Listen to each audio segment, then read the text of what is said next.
কেন বদমাইশি করছে দেখেছো? আজকাল তো একদম কোলে থাকবে না ও, জানো ওর সব সময় বদমাইশ, ওর সবসময় হচ্ছে ওর দাদার কাছে শোবে, তাই তো। ওই যে গুড মর্নিং করে দাও আমার। Hi guys, good morning. তোমরা অনেকদিন পুচন সোনাকে দেখো না। না, আমার শরীর নিয়ে আমি পারি না, আর ওকে কি দেখাবো। এই যে আমার বাবা একটু ভালো করে দেখি তো, মোবাইল কাঁপছে। ওরা পা বেঁধে গেছে, বলে পা বেঁধে যাচ্ছে, একটু বজ্র বজ্র করেছে। তাই না, পুচন সোনা কিন্তু অনেক বড় হয়ে গেছে। আমার মা একটু ওই দিকে তাকাও, ওইদিকে তাকাও, আমার দিকে না, আমাকে তো কতই দেখিস। হুম,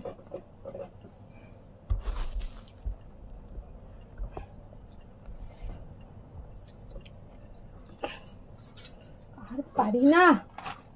ওর সকাল থেকে সারাক্ষণ ওর হচ্ছে বায়না। ও সারাদিন ওকে শুধু গুঁড়ো দুধ দাও, গুঁড়ো দুধ, যেটা খেলে ওর ক্ষতি হয়।